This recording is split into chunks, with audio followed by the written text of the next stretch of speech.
You're listening to the Back Home Network, presented by Homefield Apparel.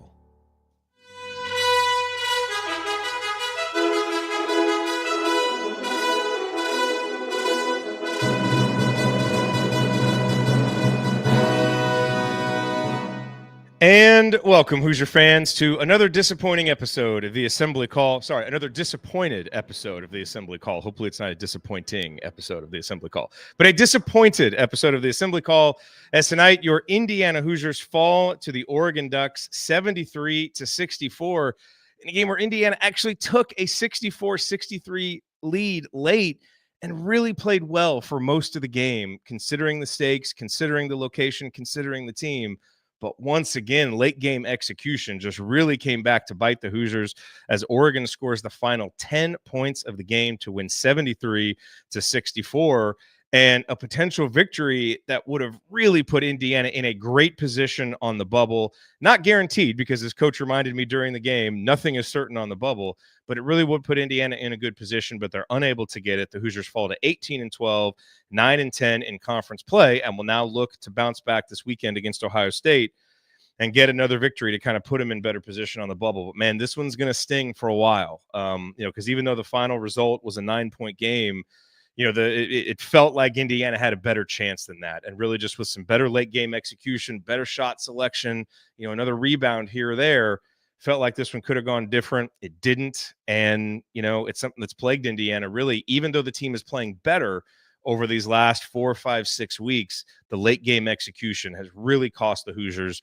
in some winnable games, and it did again tonight. I'm your host, Jared Morris, here with Ryan Phillips, here with Andy Bottoms. We're here to break it all down for you on this edition of the Assembly Call IU postgame show. And let's start this show the way that we start every show, and that is with our Hoosier Proud banner moment. And, could very easily name Trey Galloway's three as the banner moment that gave Indiana their final lead of the game. But I'm going to go back a little bit before that, when it was 61-59 Oregon. And Indiana was really in the stretch of struggling to get good shots on offense, really just kind of chucking up some shots, settling for jumpers, nothing really going right. But Oregon, wasn't able to put any distance. But, 61-59 coming on the heels of Luke Goody missing kind of a wild runner. Oregon had a little bit of a transition opportunity, it looked like, but Anthony Leal and Luke Goody really did a good job of hustling back on defense. Jackson Shellstad backs it out. The crowd, really into it, ready to explode. And Shellstad, who obviously made some big plays, had Anthony Leal on him one-on-one, tried to take him, and Anthony Leal just made another tremendous individual defensive play, the Leal steal, so to speak, as he picks Shellstad's pocket and then has the presence of mind to quickly get the ball up the court to Malik Renew for a layup, tied it at 61. Just a massive individual defensive play for Anthony Leal, a guy who, somehow, you think back, and some of the biggest questions about this guy are, is he going to be able to defend at this level? And there are now credible arguments for him as an all Big Ten defensive player because of plays like that. And really just that grit and determination and effort, was really there all night. This was not an effort or toughness or fight issue for Indiana tonight. It was straight up basketball execution, that was the problem. And that's why, to me, that play was such a big deal. It was such a well-executed defensive play by a guy who, as he's gotten more minutes, has really helped raise the level of effort and fight and toughness on this team. And look, it's an imperfect group, but when they play like that, they give themselves a chance to win, tough games. Some of them they've won, some of them, like tonight, they didn't. But plays like that really embody why this team has turned its season around and has any chance at all for the NCAA tournament. So another great play there by Anthony Leal. For a moment, it looked like it might be a play that would lead to a victory, but unfortunately that wasn't in the cards tonight for the Hoosiers. Our banner moment, as always, brought to you by our friends at Homefield Apparel, now in their 8th season sponsoring the Assembly Call and their 4th as the presenting sponsor for the Back Home Network. And ladies and gentlemen, it is March, which means that it is third month mania over at Homefield Apparel, and they just released their schedule of events that is coming. They've got, what's it called? The Basketball Society. I forget the exact term that it is, but they're going to have basically these huge boxes, variety boxes with different stuff in them. They haven't released the schools yet, but you can be pretty sure Indiana's going to be one of them because we already are. And they released these new, just big, heavyweight hoodies, which just look like maybe the most comfortable articles of clothing ever. They're beautiful. They look incredible. They're going to be part of that box. the lesson here is you need to go to homefieldapparel.com, follow them on Twitter, get on the email list, get the app, like however you like to stay up to date with Home Field, because when they release this, you're going to want to have a chance to get on it. You got to pre-order it. Obviously they have limited amounts of these things, but Home Field always does something interesting for March, always has stuff for Indiana. And even if that's not something that you're interested in at this time, no matter what throughout the season, if you're looking to shop for yourself, for someone else, they've got over 180 schools there on their site. There's something for everybody. So go to homefieldapparel.com, use our promo code HOME23, and you will get 15% off your entire first order. That's promo code HOME23 for 15% off. Again, the website, homefieldapparel.com. Wear one for the team. All right, it is time to move the ball, find the open man, and get some opening thoughts from the rest of our team. And Andy, we will start with you, your bottoms line on this Indiana loss.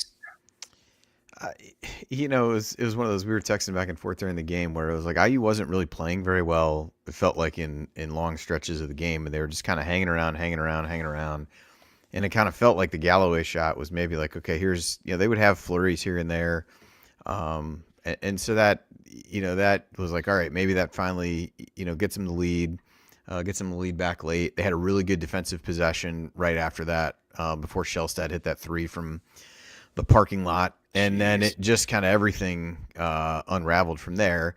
However, it had really kind of started before that. IU scored 5 points in the last 8 minutes of the game. And some of that is what you described, some of those sequences where shot selection just wasn't there. They were really trying to force things. Galloway was on the bench for a while. He had a couple turnovers at the end. Thought Oregon was really physical defensively, got away with a lot. We were going back and forth in the chat here. They got called for 2 fouls in the last 15 minutes of the game. I thought they were really, really physical.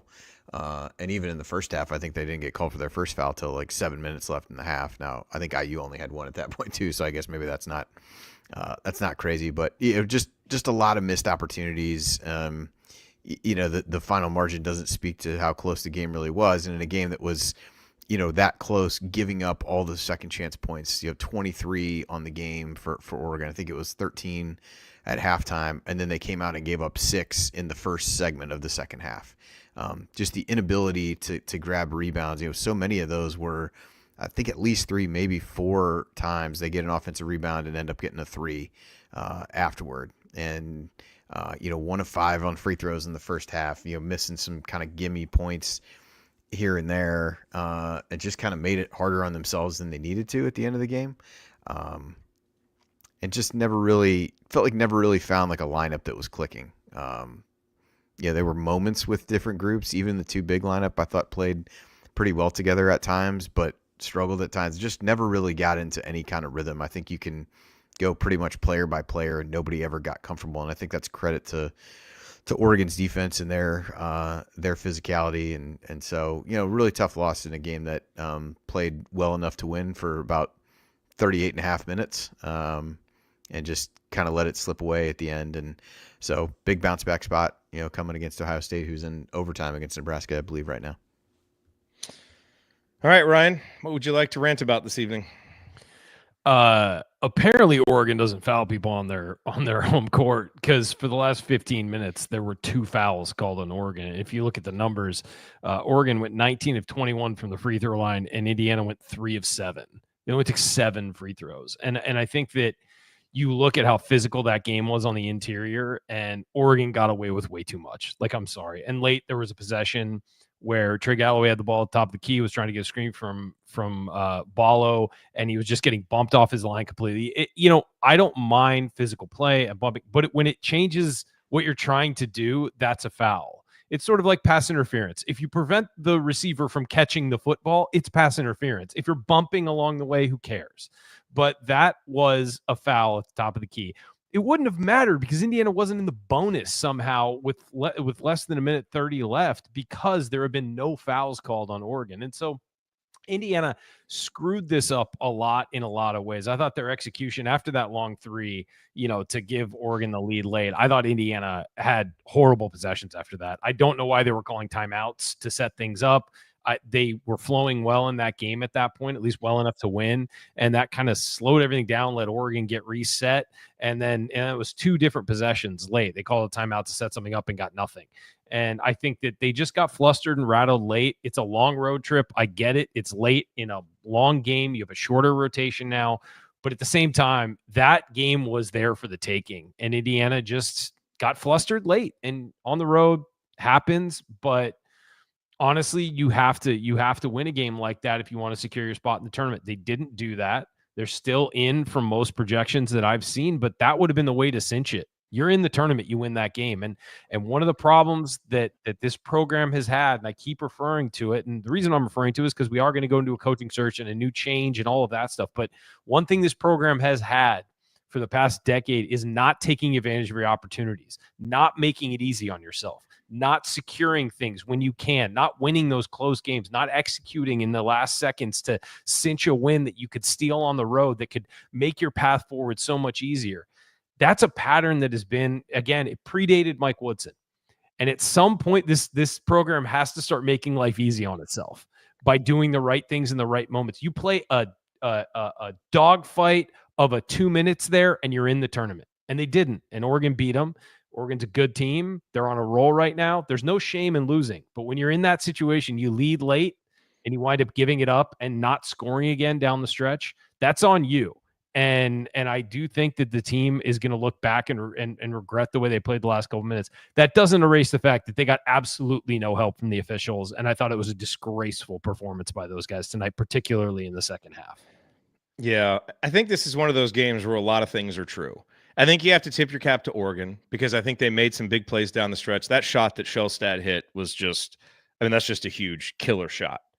The refs were bad in the ways that you described. So yeah, that was definitely part of it. And I think, again, Indiana showed us some of the things that we wanted to see early in the season, just in terms of, hey, you're going to fight for 40 minutes. You're going to do all that. That should all be stuff that, on a really good Indiana team, you take for granted. And I feel like as it happens game after game, we're able to just kind of expect that coming out now. And so all of that stuff is true. And so, Andy, when you think back about this game, it really felt like Indiana left one out there.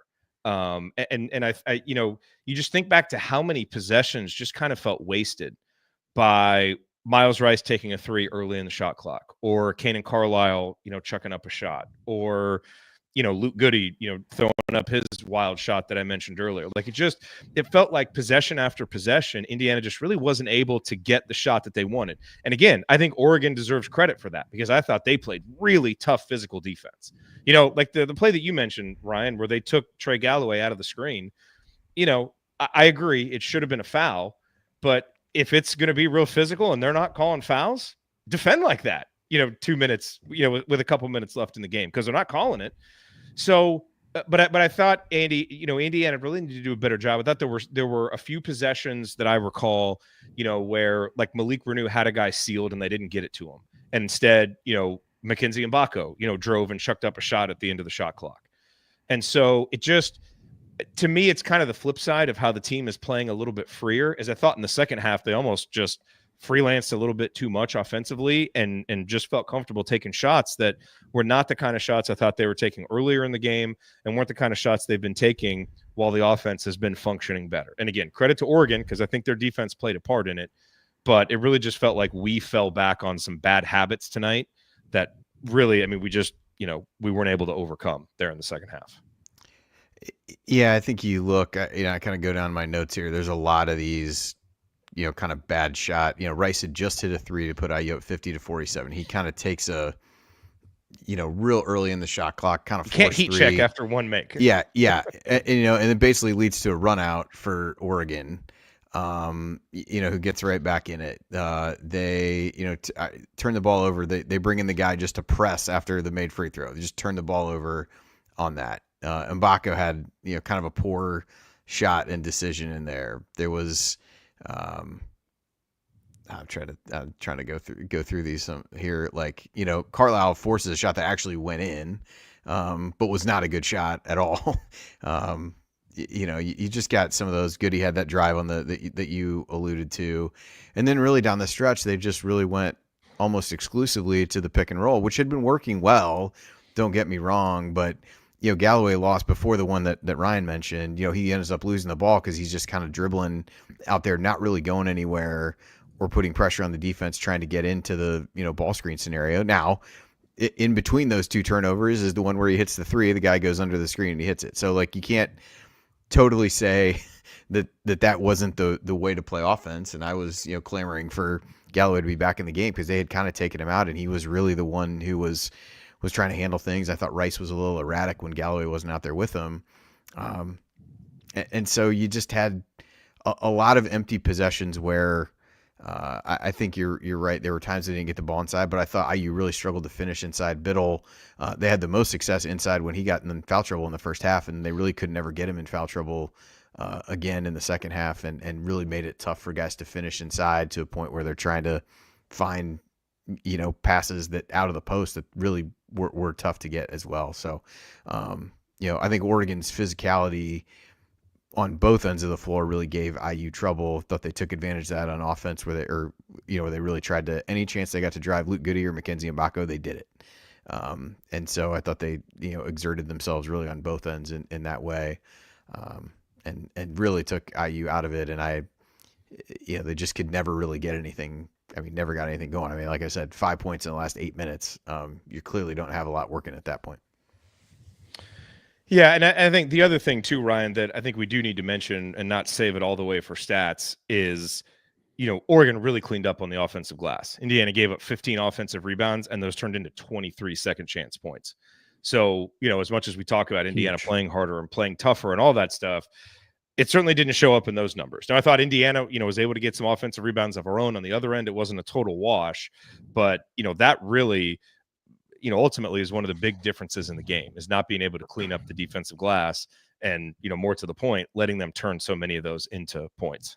Yeah, not only that, but you get out rebounded by 7 points. It's tough to, or 7 rebounds. It's tough to win on the road if you're going to get, battered on the boards like that. You're giving the home team a bunch of extra opportunities and then not answering on the other end. And you're right, Indiana did pick up some offensive rebounds, but it wasn't what Oregon was doing. And I think that got cleaned up a little bit sort of later in the game, but it was too late. You'd already let them have a big chunk of points. And I think that, the thing that was disappointing was, you're right, it was positive effort, negative focused effort, and it's the positive effort is there. I think they played hard, and on the road, again, it's a long road trip that a lot of teams have not dealt well with going out to the West Coast. And I thought they put in the effort, and they looked like, and they were probably exhausted at the end, quite frankly, and they're going to be exhausted flying back and need a day to recover. But I just thought that, again, a problem we've seen with this team this year at times, and they played much better lately. All credit to the fact they've played much better lately. But at times when you've seen them struggle, it hasn't been the effort that's been the problem. That's happened once or twice where you feel like the effort was bad. It's just the lack of focus and the lack of attention to detail, and blocking out on the defensive glass is not doing that and not securing the rebound. That's a lack of focus, and it's a lack of, it's not hustle. It's focus and intent. And we've seen that in this program for a while. And we've seen that this year, certainly with this team. It's not, talent isn't the problem and effort isn't the problem. The problem is just doing it the right way. And they missed that tonight. They swung and missed. And to defend them, Oregon's real good. I think that's a very good team that didn't play well for a long time, but is now playing pretty well. And so when you do that against a bad team, you might lose. When you do it against a good team, you're definitely going to lose. And so I think that's really what the end result here was. We learned tonight that Dana Altman has now replaced Tom Izzo as Mr. March, January, February. Oh yeah, Mr. March. Well, how can you expect to win a game? We all refer to him as that, right? Everybody in the chat? Yes, absolutely. I learned a great deal from the broadcast at various points. I learned Mackenzie Mbako was a guard. Indiana never gets blown out. Jacobson's potential diagnosis of shin splints on that one play was borderline absurd. Hey, Casey like he just developed shin splints like literally in the middle of the game. The funniest part of all of this is that Casey Jacobson was at a high school tournament with me, and I have never seen a guy shoot a basketball better than him. And I'm just like, how do you not know about the game? my friend. Well, Like you saw him at another time where he was not watching Indiana basketball. So exactly that pretty much checks out. He didn't. Yeah, no, he had. There was a 3-point contest at this like club tournament, and he hit a bunch of shots, and he got to the corner, and he kept hitting. His coach kept tossing him the ball, even though he had filled his number, just because he had kept hitting him, and he made him back up into the stands. He started hitting him a couple rows in the stands, like it was insane. And I was just like, that guy's going to be great. And then he's a horrible broadcaster. So that's the end of that story. Wow. Okay.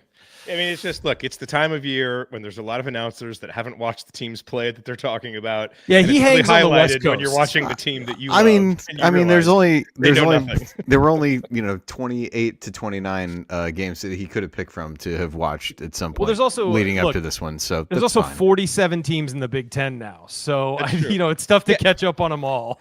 I'm gonna go on a limb and say he's not watching those either, but that's neither here nor there.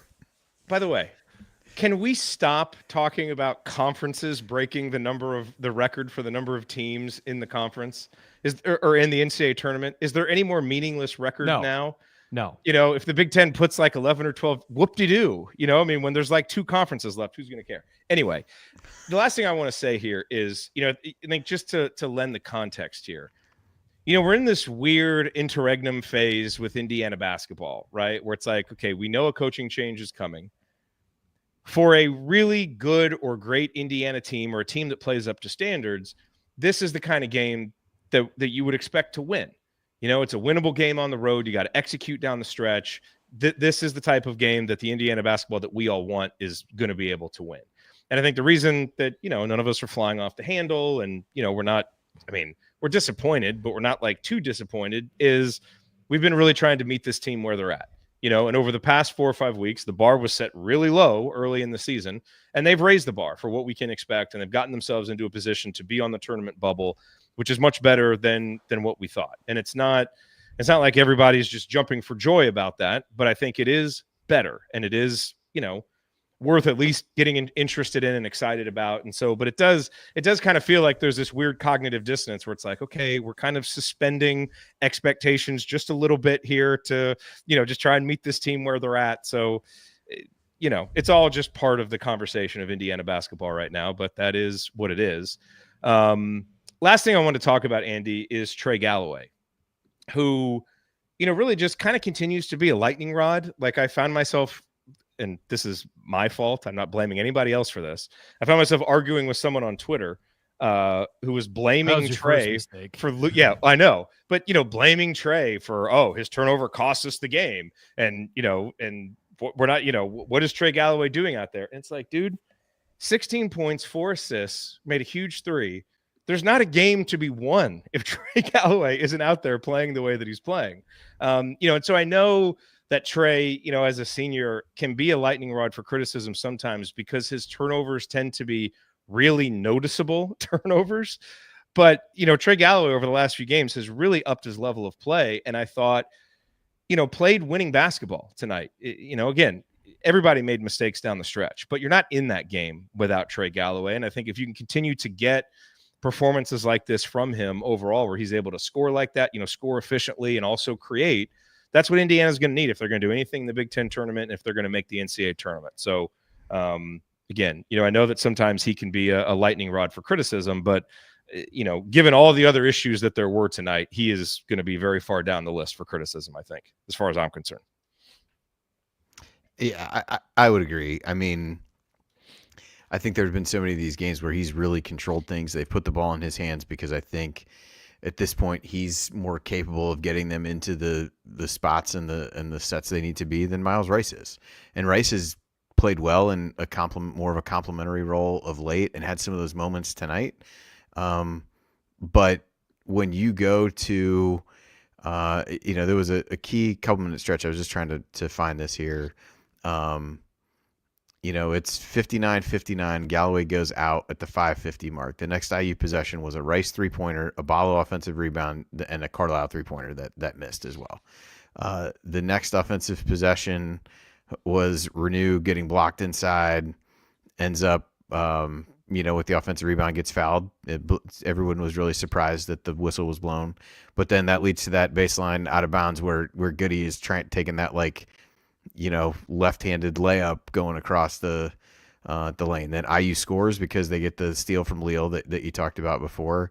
So you didn't get good. The only time you scored in that sequence, you didn't really get into anything offensively. The Goody play was one where the shot clock was running out and was really low at that stage. And so the only basket you got was on a great defensive play and a run out in that scenario. And if you look at Galloway's assist numbers over recent weeks, we've talked about it on the show. Like, he has been the one controlling the game and doing what IU needs him, to do offensively for this team to be successful. And so, yeah, he had a couple tough plays down the stretch, but like I said, sandwiched between those was he hit the three that gave him the lead.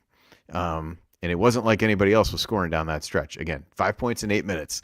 Nobody's playing well. But I thought they played worse when he was out of the game. And so, yeah, I struggle to certainly put the blame for this, completely on him at all. Yeah, and Ryan, we've talked about this. Trey's what we've got. He's the best that we've got. I think on a great team, Trey is maybe your sixth or seventh man, your secondary playmaker. But just like last season, here we are at the end of this season, and because no one else could do the job, he's thrust into the role to have to do it. And he's imperfect in that role, but he's still the best that we've got and has kind of saved his best basketball for the end of the season. So I don't know. I don't have a whole lot of time to spend a lot of time criticizing him when what else are you going to do with the ball in that in those situations? It's not Trey Galloway's fault that Miles Rice and Cannon Carlisle have not stepped up to beat him out for that position. Trey Galloway is who he is, and he's played better this year from his shooting perspective. He's, I think, been better defensively. I thought last year he was doing so much that defensively he kind of lost, and he'd been a really good defender. And I think he's been better this year.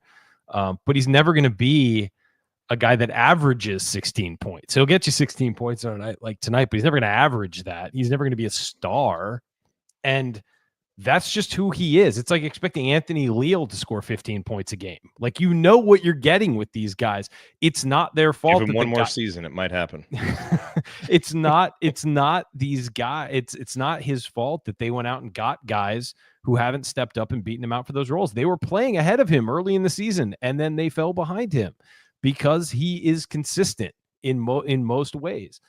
It's a guy who's played more games in Indiana than anyone else. He deserves the respect of the fan base for that.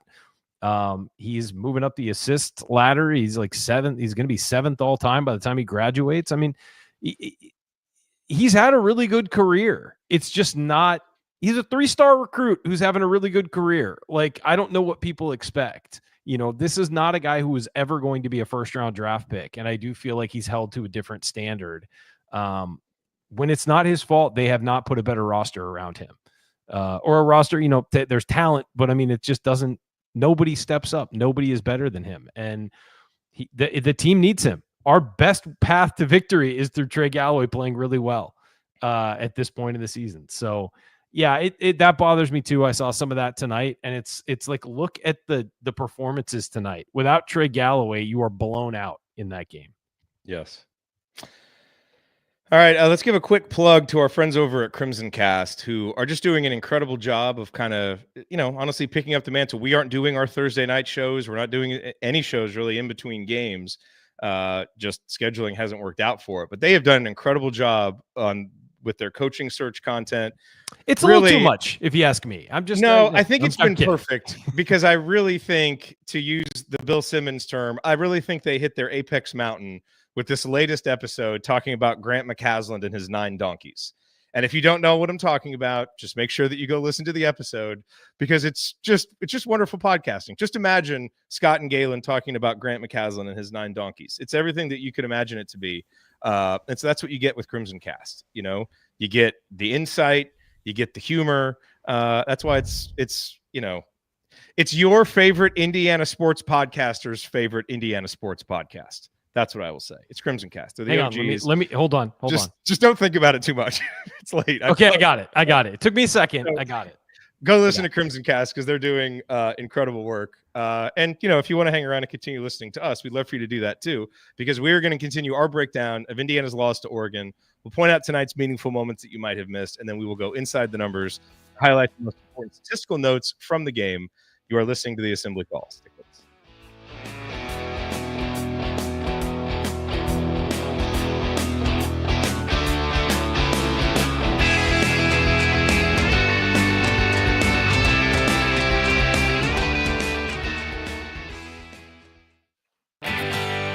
Hey guys, it's Gene Steratore, CBS officiating analyst and retired Big Ten basketball official.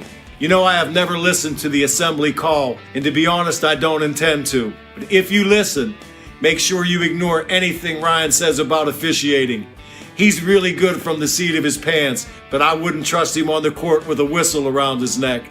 Time has proven him wrong on virtually everything. Take care. We'll talk soon. I don't know, Gene. I kind of think Ryan was spot on tonight with his officiating. And we won't talk soon, Gene. Why did you end it with that? Like he's going to be on the phone next week. No, we're not. We're not talking soon to Gene. It's just not going to happen.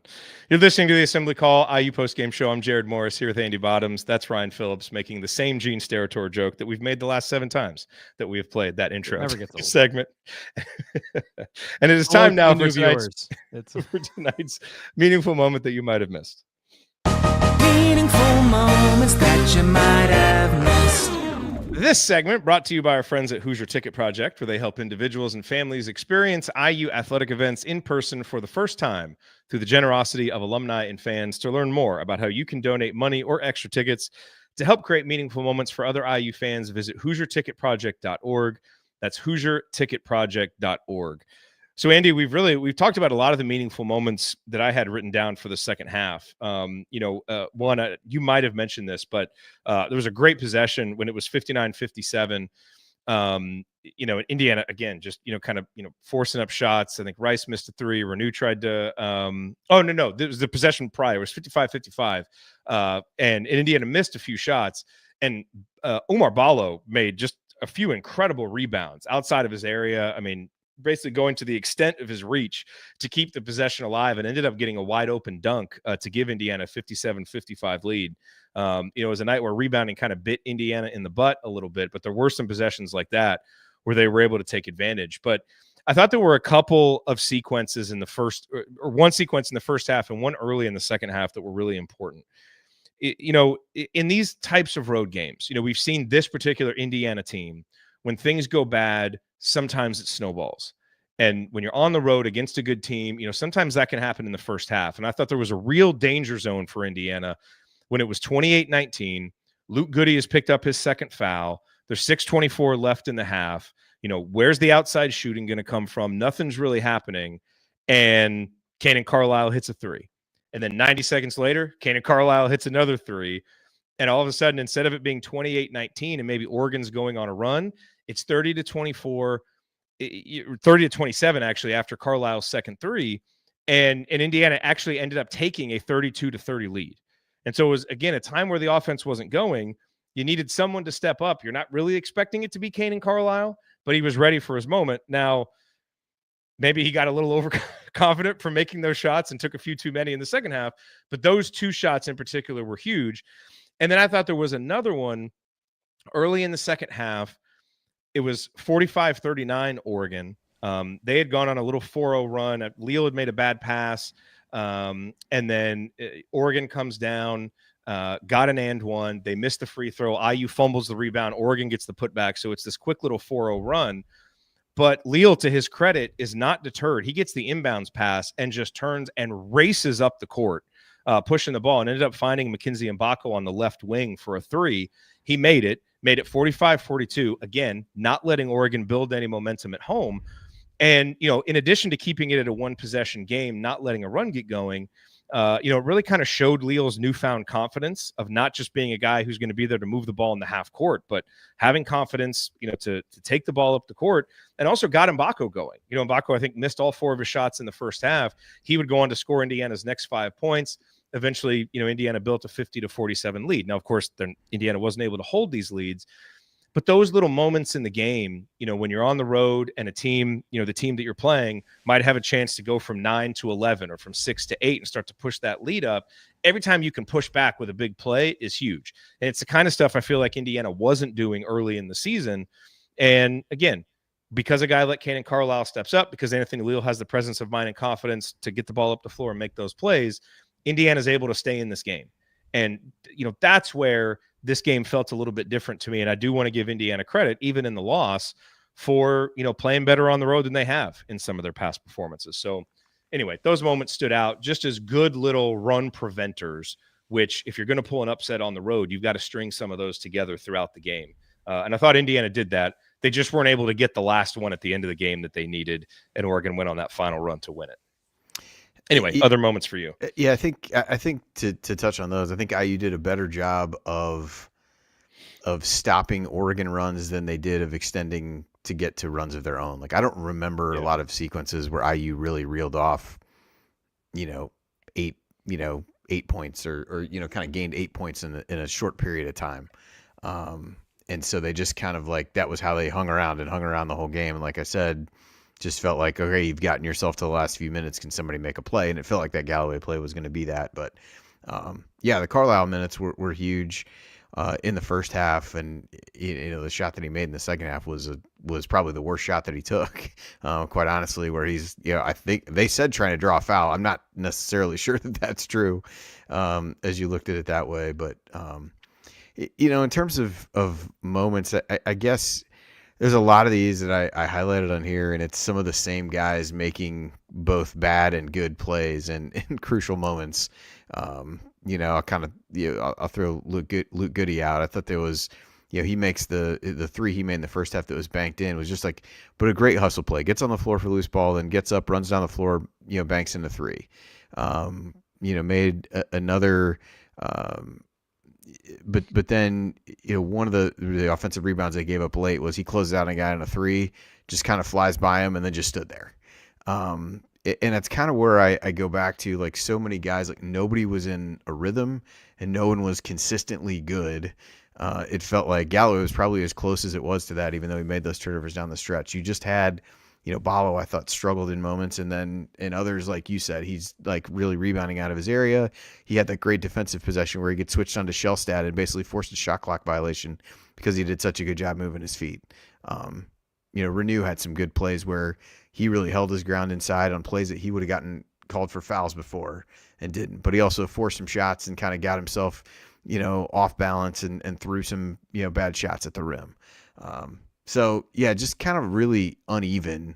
I feel like for everybody, and you could find lots of little moments that, that were both good and bad for just about everybody. Mbaka would probably be another one. Like, hit some big shots in the second half, was really poor defensively though at times, and also took some bad shots or passed up opportunities to pass the ball to a teammate to get a better shot. Just lots of up and down from everybody, which I think is kind of why IU never really gained what felt like any real momentum in the game. But they did the things in the sequences, like the ones that you talked about, that kept it from getting away from them, but also never felt within their control at any point either. Yeah. All right, it is time to go inside the numbers, brought to you by Jackson Hewitt Tax Services. If you live in Bloomington or the surrounding areas and you want your taxes done right, contact our friend and Chat Mob Hall of Famer Megan Mahaffey and her team in Bloomington, Bedford, and Martinsville by calling 812-339-3334 or by visiting jacksonhewitt.com, which reminds me, I have some stuff to get to Megan, which I'm going to work on this weekend. By the way, breaking news, Ohio State holds off Nebraska in double overtime. Big win for the Buckeyes, really setting up a huge win on Saturday. I was texting back and forth with our friend Mark Titus earlier today about how big of a game that is. Andy, we will talk about the important, it was 116 to 114. That was the score. Holy crap. Is like Titus coming on the show? That's a huge game. I don't know. I'll ask him. I'll see. Yeah. But anyway, we were talking about how big that game is. So, Andy, we'll talk about that in segment 3, kind of what the bracketology implications of that game potentially are. Numbers tonight, Ryan, obviously I think we've talked about the key ones. I mean, when you go on the road and give up 23 second chance points, and when the opponent makes 19 free throws and you shoot 7, you probably have to have a massive day from 3 to even compete. And Indiana did make 9 3-pointers, 9 of 25, which is solid, 36%. Oregon only goes 6 of 25. So Indiana was able to make up 9 points there. But you're just not going to win many road games with that kind of free throw disparity and that kind of rebounding disparity. And as much as I think you can chalk some of that up to the officiating not being great, some of that just goes to Oregon playing better basketball also. So to me, that's kind of the story of the game right there. What else jumped out to you? Well, yeah, I was going to say that they won points in the paint and the 3-point line and lost the game. We've seen them do that a couple times this year, and it's shocking. If you win both of those, you should win the game. I mean, obviously there's all the factors of free throws and all of that, and that's where they lost it. I one stat that I looked at, and this is when you're on the road and you've had a long road trip. They trailed for 28 minutes and 36 seconds of this game. Coming back is hard.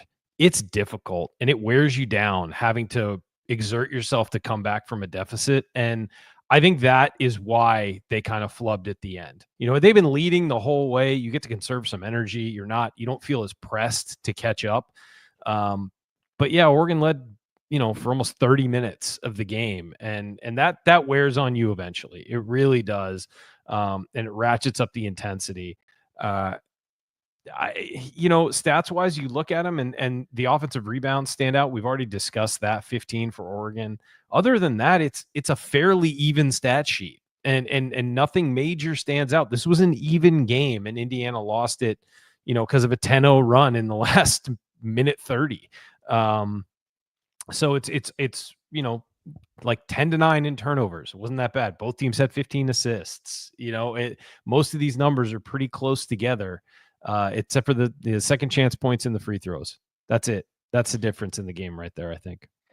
Yeah, I would say, Andy, the other one that kind of jumps out, when you look at the bench scoring, Indiana only gets 4 points from Miles Rice and 8 from Malik Renew, which is under what those guys usually do. Now, Cannon Carlisle helped to lift it up with his 8. But unfortunately, that just kind of compensated for Malik and Miles being unable to score. If you get your normal scoring output from Miles and Malik, that might help you make up that difference too. And neither one of those guys really ever seemed to be able to get into a rhythm in this game. I think we had seen that at times. I mean, you just look at the shooting numbers for those two. They're combined, Rice and Renew combined 5 of 19 from the floor. Mbako, 2 of 10. And Renew's following up that really good game with that too. That was disappointing. Yeah, I thought Biddle really altered things inside. He did. Like, if they could have gotten him back in foul trouble in the second half, that would have been huge because they had no answers during that stretch late in the second half. That really was where IU started to chip away at the lead. And honestly, if they made free throws, could have been leading at halftime when he wasn't in the game. But IU couldn't ever really figure out how to get around him. And with both big guys in, it was easy for him to just kind of park around Ballo, and you couldn't. Some of the things where they're getting Renew the ball on the move, like they did against Washington, really weren't available to them based on ended up playing the two bigs a little bit more in that scenario. And some of the shooting is what I was going to bring up in the second half in particular, although probably this is true for the game as well. I think IU was 17 for 40 overall from 2-point range. In the second half, they were 6 of 18. On twos. So, you shoot 40% from 3, but you're at 36% from the floor in the second half. Really struggled there. On the flip side, Oregon took a ton of threes. They were 6 of 25. I think the challenge was, I'd have to go back and look, but how many of their missed 3-pointers did they get the rebound on? It felt like a lot. And that contributes to the second chance points. And like I said, that's one of those things we've seen IU struggle with over the course of the season, but sometimes like they'll struggle with it for a half and come back out and have better luck with it. And this was kind of like I said earlier in the show, it was the opposite. You've given up 13 at halftime, and then in the first 4 minutes of the second half, you give up 6 more. One of those is that weird free throw where they we knock the ball away from one another and go at it that way. And so I think that ends up the assist numbers overall don't end up looking too bad, but just 6 assists compared to 6 turnovers in the second half is not great on 12 makes, and shoot 2 free throws in the second half. Just again, you got to find ways if you're shooting that poorly from the field to kind of make up the points somewhere, whether that's second chance points, free throws, whatever it is. And those are the 2 areas, to Ryan's point, that really were their undoing if you want to just circle a couple spots. Yeah, I just saw the second half free throw numbers. I was looking at the game ones, not the second half. 2 of 2 from the free throw line in the second half for IU, and 15 of 17 for Oregon. I mean, that's a 13 free throw point difference right there. And it was, you're right. Oregon played a better, more aggressive style, and Indiana did look like a tired team at times with their defense. But there were some calls in there that were certainly missed, and that wide of a disparity should not exist, especially when Indiana took 15 threes in the second half, but that was of 33 field goals, so it wasn't like they were just jacking 3-pointers and not taking other shots. And if you're only going to shoot threes, you're going to get less fouls called on the other team, but they were attacking too and not getting calls. So it's really disappointing. I think that the more I look at these numbers and the more I think about that last, couple minutes, I do think Indiana was a tired team. And that's what happens when you shrink the rotation to 8 and you go on the road for 2 games this late in the season. It's going to happen. And Oregon had the benefit of home court from both the officials and just being at home and being more comfortable and took advantage. What's interesting about that, though, the numbers wise, we talked about this after the Washington game. This game, Galloway played the most, and he only played 31 minutes. Ballo played 30, and then you had a bunch of other guys in like the mid-20s. So their bench are basically surrogate starters now, essentially. Yeah, but they weren't some of these games earlier in the year, guys are playing like 38, 39 minutes. Agreed. So it wasn't quite like that. I do think the physicality wore them down. So I think the overall point's still there, but it's kind of funny to look now. Really, it's 2 games in a row where much more balanced. Most of the minutes are a bit more balanced across as they're trying to mix and match things. And I think having Goody have to sit out so much of the first half in foul trouble was a reason for some of that, and playing Renew a little bit more. Well, and Renew and Rice have been starters for a good chunk of the season. So, they're coming off the bench. They're going to play, as you said, they play almost a balanced amount as the starters. So we haven't really talked about, they went 2 bigs late, for a long stretch late. And that obviously hasn't been their best offensive. Their best offensive performances have not come with that lineup.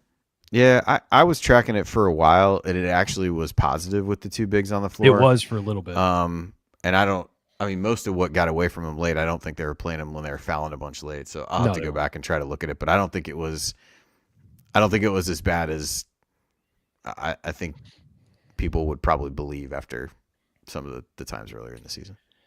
Yeah, we'll say also, Anthony Leal plays 23 minutes, and, there were several possessions where I mentioned this earlier, where it looked like, Malik had his guy sealed, but it would have been a tough pass. And, Miles didn't want to make the pass, or McKenzie didn't want to make the pass. And I think it's a pass that Anthony Leal makes, and so I think when you have him on the court, he's one guy that doesn't take bad shots. And so there were some stretches in the second half where he was out of there. He only plays 23 minutes. If maybe he plays a little bit more, you may be able to get the ball inside to a guy for a better look, or just avoid one of the bad shots that Indiana had. So who knows? It's all obviously in hindsight. Any one of those things probably doesn't change the result. But, a lot of things that you can look at in a game like this where you walk away frustrated because you felt like you had a chance to win. You didn't. But ultimately, I think every single one of us, if you had said, okay, I'm going to give you a split on this road trip, would you take it and put it in the bank right now? I think everybody would have said yes. Indiana went out, dominated Washington, got a nice little metric-pleasing win. Tonight didn't go as you wanted to, but you were right there for 38 minutes. And I think, again, showed some of the growth we've wanted to see from this team, and also at the same time showed how far they are from kind of being what we thought they could be early in the season. They still have some time to get there, but boy, time is running out. And so one regular season game left, the Big Ten tournament, and then hopefully NCAA tournament after that. And we'll see what they can But we have one more segment left tonight. One last stat is Ken Palm dropped them 4 spots, 43 to 47. Damn. So Thanks, Ken. Jeez. Just in there manually moving teams around. Arbitrarily throwing stuff at a wall, Ken. What a jerk. That's why I go to Bart Torvik anyway. By the way, it's really weird. Like, we were higher in Torvik in the preseason, and now we're lower. And Ken Palm, we were lower in the preseason. Now we're a little bit higher. It's interesting how it's really not that interesting, actually. Let's just move Dueling on. nerds. Coming up on the assembly call.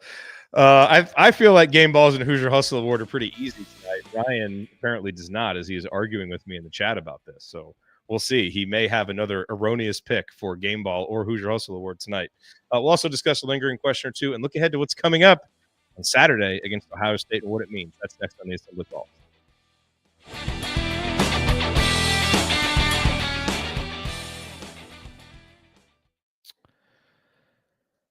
All right, and you are listening to the Assembly Call IU postgame show. We are going to skip the segment 3 music because, for whatever reason, the stock music, that song that we use for segment 3, typically a little behind the scenes here, not created for us by Bob Thompson, and so now it is tripping a copyright violation on YouTube, and so yeah, it's very strange. So anyway, I got to remake those, and I haven't done it yet. So anyway, so we're going to skip. We using remake all the videos. It's a stock music. You have to go remake all the videos. No, you can actually go in and like just erase the song. They can just like pull the song out of there because technology is magic nowadays. But anyway, I don't want to have to do that. So we're just going to skip the music for this one, and I'll remake that intro song. But anyway, it's me, Jared, Andy, Ryan, the original 3 here. Missing Coach though, but I saw him in the chat, chilling in the man cave, making fun of my diction as we go through this show, which is fine. All right, it's time now for our game balls. It's late. Presented by our friends Allie and James at Bloom Environmental. They want to help you protect your home's air quality, and the best way to do that is to stop water at the source. Voted best of B-Town and basement services for 4 years running, their basement waterproofing and crawl space encapsulation is the best defense that your home can have against mold growth and structural damage. Mention Assembly Call and get 10% off your system. Call today for a free estimate. You can learn more at bloomenviro.com. That's bloomenviro.com. All right, game ball. Andy, we will go to you first. I'm going to give it to Trey. As we talked about before, I thought he really, when IU was playing well offensively, it was his control of things that was the main reason for that. Leads him in scoring. Oddly, all 8 guys who played scored, most of them between 4 and 10 points. He was the only one that had more than that with 16. Tied with Leal and Rice for the lead in assists, and just thought he did a good job of controlling things, and was worried when he took that shot coming off the screen. It didn't get up very quickly there, but was able to come back in and play well. So he gets a game ball for me. Yes, Brian, your game ball. It's Trey on his record-breaking 138th start of his career, which passed. Was it Yogi? I think. Yeah, I think so. Yeah, he gets my game ball. 16 points, 3 rebounds, 4 assists. Everything Andy said was right. You can clip that if you want, guys. Everything Andy said was right. Please do send it to me if you don't mind. It's gonna be his new ringtone when I call. We use AI to put it in Jen's voice. So there you he's go. got Jen saying it, and so it's even more powerful. Nobody would believe that though, so that's. But the offense ran. When he was attacking and he was in command, the offense ran better. And I think when Indiana was at its best was when he was playing his best tonight. So he was driving the bus. Yeah, okay. I want to dedicate my game ball to JBab6191910 on Twitter. He is the guy that I was going back and forth with during the game about Trey Galloway. Again, my fault, but it was his bad opinion that started it about Trey Galloway. Yes, Trey Galloway is your game ball. Indiana's not even in this game if it's not for Trey. Were there some plays that I'm sure Trey would like to have back? Absolutely. But, this team is going to rise and fall on Trey Galloway's shoulders. And for the most part, over the last few weeks, they've been rising. And so, I thought Trey played well enough to win tonight. There wasn't enough there from everybody. And he wasn't able to minimize some of those mistakes. But yeah, he gets the game ball. And I'm not really sure that there's many places that you could credibly argue for second place on that one. Okay, let's talk about Hoosier Hustle.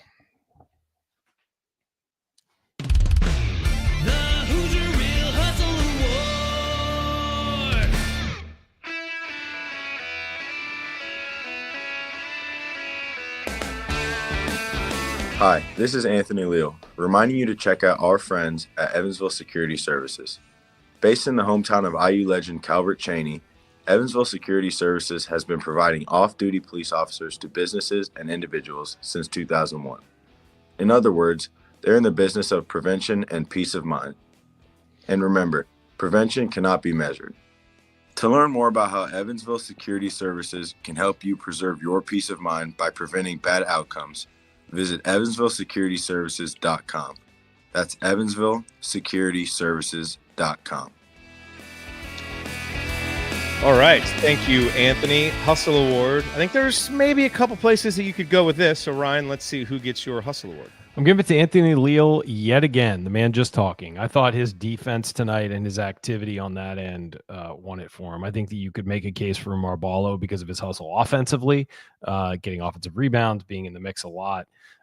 But Leal has just elevated his game so much over the last few weeks. I don't know where this team would be without him. And the thing about his energy and effort that basically is what the Hustle Award means to me is just based, it's not numbers, it's the energy and effort that you display on the floor, and his is infectious and it lifts everybody else on the team, and it's so obvious to see. And so I have to give it to him again, and feel no qualms about doing that. I'm with you 100% on that, and it's not just like he's running around, working up a sweat. His hustle is leading to buckets now. Like the play that I mentioned earlier where he gets the inbounds and sprints up the court. The play where he gets the steal. I mean, all those plays, Andy, are, not just individual plays by him, but I think to Ryan's point, when Anthony is out there, his teammates have to play harder. And that's why, we are not a show that indulges in victory laps outside of Ryan's, personal victory laps that he loves to take. But we will take a victory lap on saying for a long time that Anthony Leal should have been playing more. And it didn't always show up in the box score, but it was obvious since watching his sophomore year. Yes, it was. It's been obvious watching this team that he brings the stuff that help make the other players better. And I thought, again, you saw that tonight. So I agree. Honorable mention to Oumar Ballo, although I do have a little bit of a hard time, kind of giving it to he did get 12 rebounds, which is nice, but given the issues that Indiana had on the offensive glass and, second chance points and all that stuff, to me, I think it's Leal. And you could give it to him every time, but that's kind of the sign of a good team where you have some default guys for the hustle that are constantly bringing that. And that's what's helped to turn this thing around is, Leal bringing that toughness and attitude. So he gets it. Andy, would you like to say any more kind words about Anthony Leal or offer a dissenting vote? I was actually going to give mine to Ballo, but just to talk about Leal, both the baskets he got were just the result of him really running the floor hard. He got one on a reverse where he just kind of outran everybody on the down the wing, and the other one he got himself inside, and I think Rice was able to find him there. So certainly no issues with giving it to him. I thought Ballo did have some good hustle plays as well. Talked about the one where he got switched on to Shellstad. There was another shot clock violation they forced, or maybe it wasn't a shot clock violation. He blocked a shot from Biddle, kind of late shot clock where he tried to get down. He tried to get down on the ground. Yeah, he tried to get down on the ground, get the ball, didn't get it, but was able to get up quickly and block his shot. So I thought he had some of those plays, and some of the offensive rebounds that he had were really good. I think there was another possession where he was able to get a couple, and I think he eventually got a dunk off of it. So I thought he did some good things there. Certainly IU as a team struggled on the offensive glass, or on the defensive glass. Would probably have to look back to see how much of that I would attribute to him versus maybe some other guys not doing it. But I thought he definitely hustled and played well. Made some solid defensive plays against Biddle as well, and made things difficult for him. But no issue with Leal. I think those were the clear two for sure. Yeah, no, and I really have no arguments with Ballo. He did. Could have gone either way. Yeah, and he's a guy that I think I tip my cap to him because I think he's really changed the narrative about his season. I think he was always productive, but it did kind of feel like there were always kind of some plays in games, and maybe it was cherry picking, and maybe he was ripe for this because he's the biggest guy out there and people know he's making a lot of money. And so any little sign of him, not running the floor was going to get picked out and clipped and put on Twitter and all that stuff. But I feel like he's really turned that narrative around by just playing consistently harder. And even nights like tonight, the scoring production isn't always there, only 10 points, but I agree. He played hard. He's really been an anchor for this program, which is, again, you don't get extra credit for that. That's what you should do. But it's been nice to see him bounce back, and I think see a lot of IU fans really come around, on being happy that we have him and pleased with the contributions that he's making. All right, lingering question. I think obvious lingering question as we head into this game against Ohio State, Andy, is what does this mean for Indiana if we win from an NCAA tournament perspective? And, what does it mean if we lose? And I know the answer is always it depends because, you got to see who else does stuff on the bubble and all of that. But is there, I don't know, any percentages you can put on it, or just how important of a game do you think this is from an NCAA tournament perspective? Yeah, I think it would be. I would find myself. I think it would be a struggle to put IU in the field if they don't beat Ohio State. I mean, maybe if they without a run in the Big Ten tournament. I guess I should say. You can always count on. Yeah, I mean, yes, obviously you can set your watch to it. So, but just as you look around other bubble teams tonight, you had a number of them get wins. Boise State wins at Air Force, which is not a big win by any means, but it's a big one. Ohio State beating Nebraska really probably pushes Nebraska out of the field at this stage. Texas was able to win. I don't think they won at Mississippi State. That doesn't put them back in. Arkansas just won at Vanderbilt.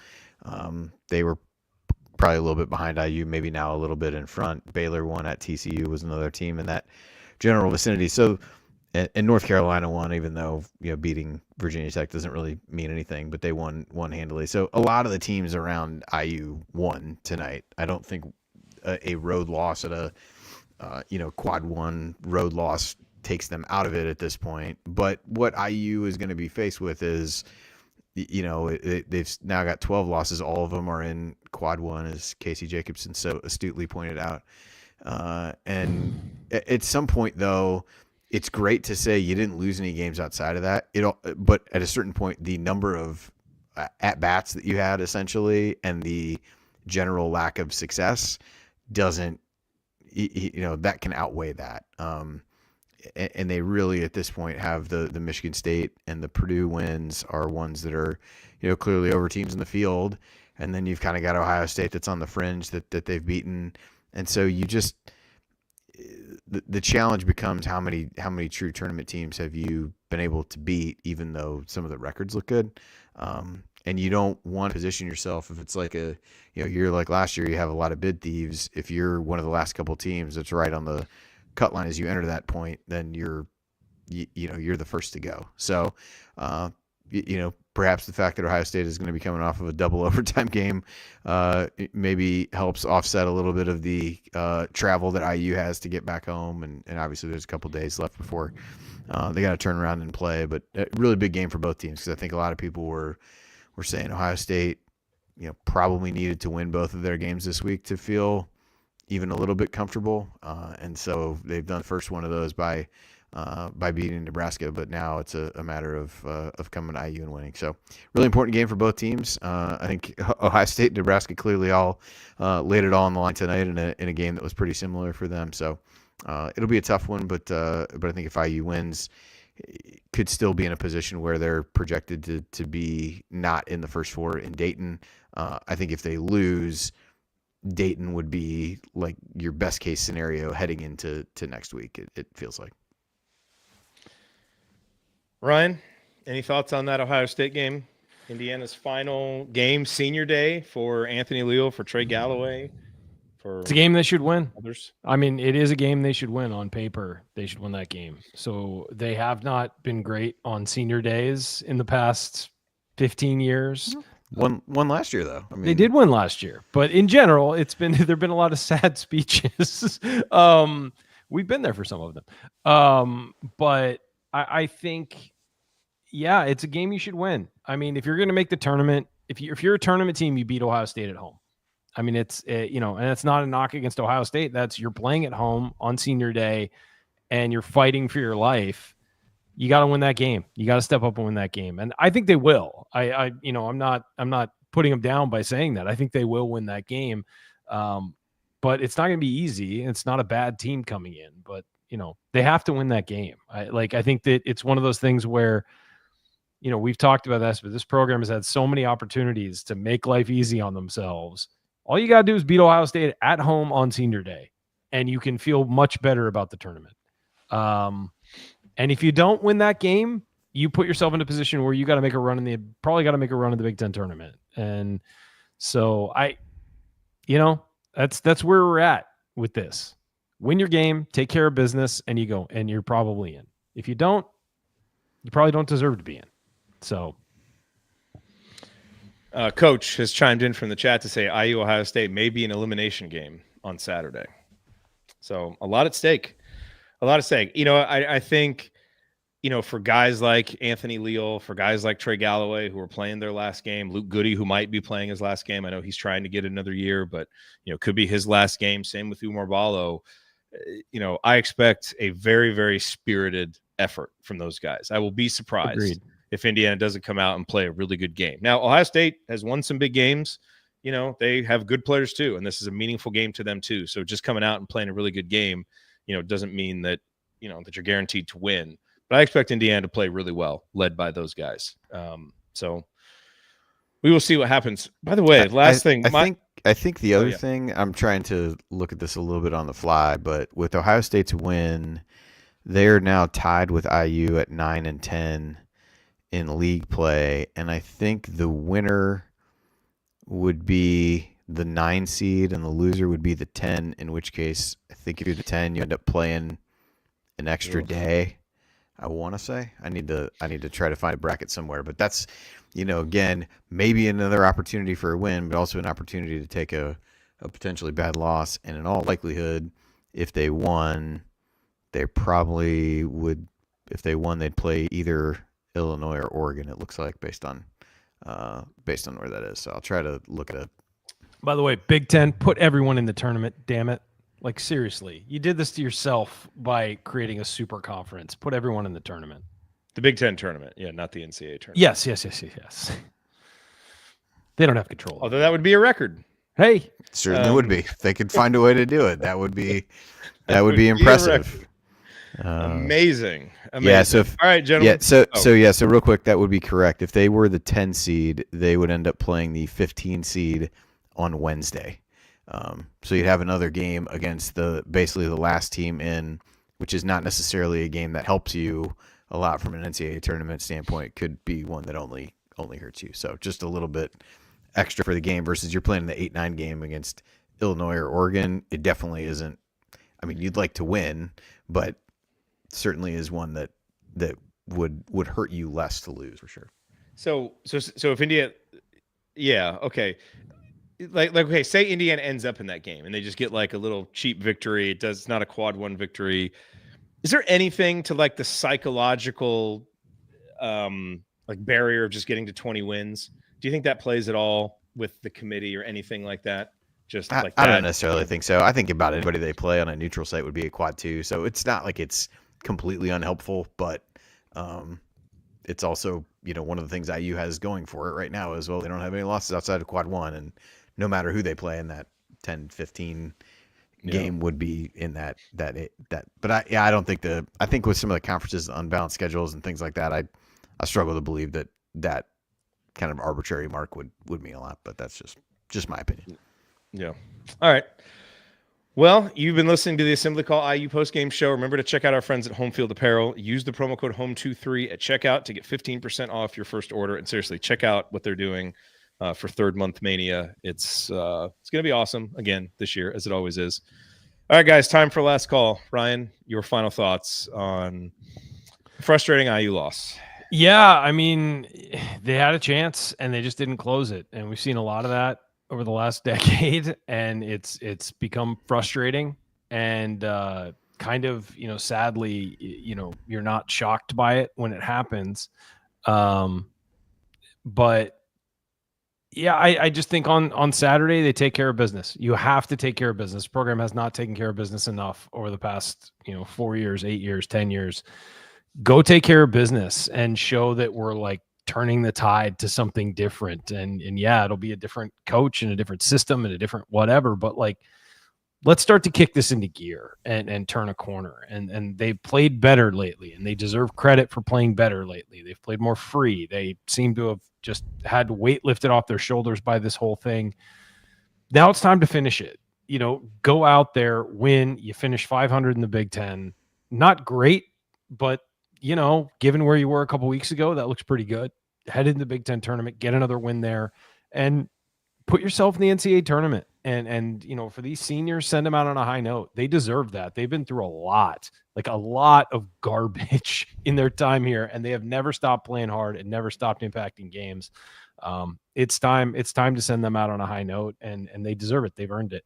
And so missing the tournament back-to-back years is not great. and they can't do that this year. So go out, win this final game, send the seniors out with a win, then get to the Big Ten tournament, take care of business, and get in that tournament. Nice. Andy, last call.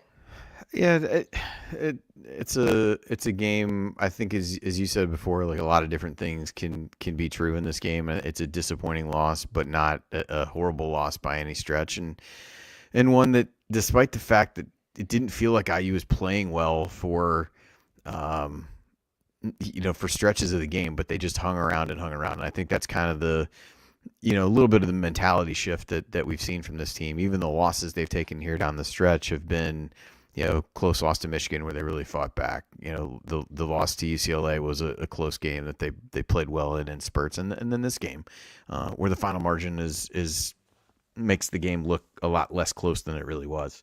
And so I think those are things that you can build on. I think this team hopefully has outgrown some of the things earlier in the season where they would get blown out and things would really snowball. I think they've, started to create at least a portfolio of responses to those situations that says that's maybe not who they are anymore. And so I think that's important when you got to pick yourself up off the mat for a really big game coming up over the weekend to bolster your chances to make the tournament. I know they've all said, hey, they're really trying to do that for themselves, for Woodson. And so I think they'll respond to that scenario off of a disappointing loss. And hopefully if it gets in a similar situation, they can make plays down the stretch as they did against Ohio State in the first matchup that they won in overtime in Columbus, and that they're able to take advantage of that. I think Ohio State definitely doesn't present some of the same defensive challenges as to, what you saw from Oregon tonight. And so hopefully that leads to some more offensive success and another IU victory. So we'll hope for that. And again, sending guys like Trey Galloway and Anthony Leal out as winners in their final game in Assembly Hall would be huge. And so should be a good crowd and a lot of excitement for that. So hopefully they can get the job done. Yeah, I think I just walk away from this one disappointed and frustrated, which is a different feeling than I've had for a lot of losses this season, because it really felt like a win was there to be had. And I thought the team brought the baseline fight and togetherness and all that stuff that you needed to win. They just didn't execute. And that's a much different feeling than I think a lot of us had for losses earlier this year, where I think it was just real easy to just kind of be emotionally detached from them.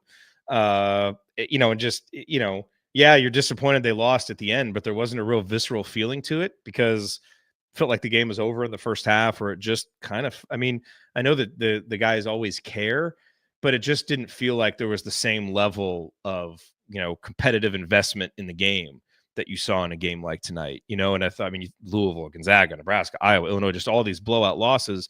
I feel like that really started to change in the Maryland loss, in that home loss, where it's like, okay, this team's playing a little bit better. They're not making the plays down the stretch, but, hey, maybe there's going to be some kind of turnaround here, and I think, some of these losses, like the Michigan loss and the loss at Purdue and the UCLA loss and tonight, I can lose with a team that fights like those guys do. You're not going to win every game. Hopefully we can turn this program around and start winning more of these games.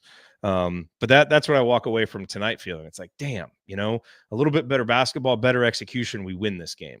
And that's just a much better feeling to walk away from than, geez, we didn't even act like we wanted to be here. So again, small little steps of progress for a team that, I think a lot of us had kind of checked out on at one point in the season in terms of them having a chance to do anything. So credit to them for putting themselves in a position for this Ohio State game to be meaningful. In terms of the tournament, it was always going to be meaningful because it's Anthony and Trey's last game. But I expect them to play really well. I expect them to win. And then hopefully that puts them on a path towards the NCAA tournament. Because look, getting back to the NCAA tournament 3 out of 4 years, that's what Indiana basketball needs to do. Get back to making that a regular habit, even in down seasons, which, overall this season has been, but that would still be a mark of progress for a program that's just desperately trying to unbury itself. And so hopefully they can take that step in a positive direction. All right, that'll do it. If you want to see us do the show live and be part of the live chat, make sure that you subscribe to our YouTube channel, youtube.com/assemblycall. Don't forget to go to our Substack, which you can find at assemblycall.com, to join our free email newsletter. Special thank you to Bob Thompson for the music you hear on the show. Special thank you to John Ringer of Rig Design for designing our logo. Special thank you to producer Eddie for being here late, manning the controls. We always appreciate him being here, and things have run so much more smoothly when he is here this year. So really, really appreciate the efforts of Eddie. And of course, thank you for listening. We'll be back to talk IU hoops again with you on Saturday after IU Ohio State. Until then. Take it from me, Robert Johnson. Keep your elbows in and your eyes on the rim. And go Hoosiers. Thank you. Thanks for coming out. That's it. We're done. No more questions. They'll let anybody write stuff online. I think they've gotten enough show. Yeah, it's true. Very true. We've all done it True. before. That's why. Thanks, everybody. Nope. No credentials necessary. Are you going to be on the show, Jared, on Saturday? Man, my daughter has her first martial arts competition. I'm so proud of her for signing up to do it. I know she was kind of scared to do it. She wants to do it. So, yeah, she is. She just got her yellow belt. What time is it? She's in a martial arts competition. I think it starts at noon, I think. So there's a chance we might be back. I don't really know what to expect. This is kind of our first one. I've heard lots of horror stories about going to some of these types of competitions and you're there all day and your kid performs for like 5 minutes, but it's like an all-day investment. What are you saying yeah for? Like, no, I have a friend who went through the exact same thing. But it was it was a massive one out here though. I don't know what but he was I don't think it's going to be like that. So he was like, anyway. yeah, we were there for 5 hours and he was out there for 3 minutes. Yeah. But you can't so I don't think it's going to be like that. But I'm so proud of her for wanting to do it. It's so great. Awesome. Yeah, she's kind of like scared and nervous about it, but so we were having a conversation today about, hey, that just means that you care, and that's okay. Just got to go out there and do your best. So anyway, up in the air, but we'll figure out who all is going to be available. Well, when the regular season is over, I know we'll obviously do post games for the Big Ten tournament, but we should do something to kind of have a night where we can all be together and do a show and talk about, everything that's going on. Absolutely. Because we haven't really done that, so I think we probably should once these are over. I think and I know we're talking live while we're on air, but I think that we've talked about the Thursday show and we got rid of that. I think we should try to do maybe just do it on a random night, since most people listen on the podcast, download anyway. Yeah. We could just pick what works for everybody and get together for even if it's like a half hour. And catch up. No, I'm down with that. There's a lot. I mean, yeah, there's a lot to talk about once we, especially when the regular season, a Big Ten tournament are over. Yeah. So I think that would be good just to do. Kind of like what Crimson Cast is doing. They just meet and they go and whatever. But talk about donkeys. Donkeys, man, hell of a topic. By the way, I had a blast doing X's and Joe's. I know I've mentioned that already, but I had a blast with them. That was a really show's great. Show. Yeah, they are. People, if you are not subscribed and listening, you want smart basketball analysis, don't come here. Go there. It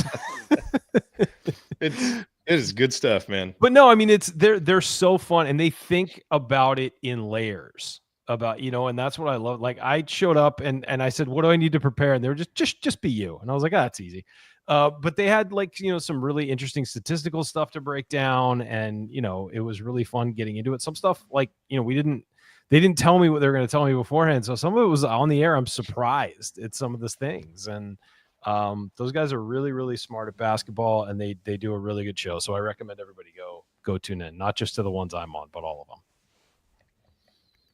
But I noticed how you finally recommended X's and Joe's once you were on the show. Of course. Yeah.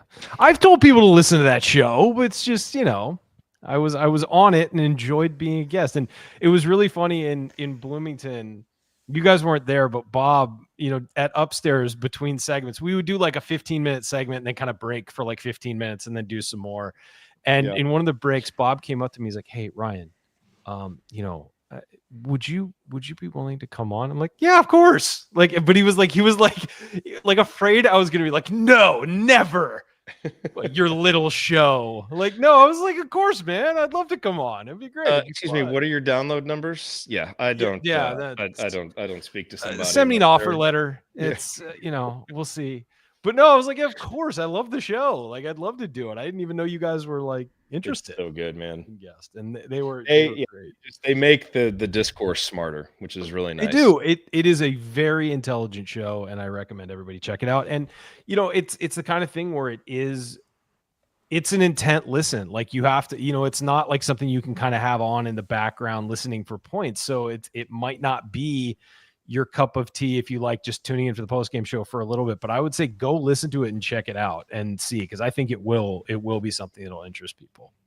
So no, we got to let Andy go. It's like Yeah. 12:35 on the East Coast. Thank you. You could have left any time. Eastern time zone. I Didn't should want to say. be rude, but All right, buddy. Hey, it was good. It was fun doing this with the This was fun.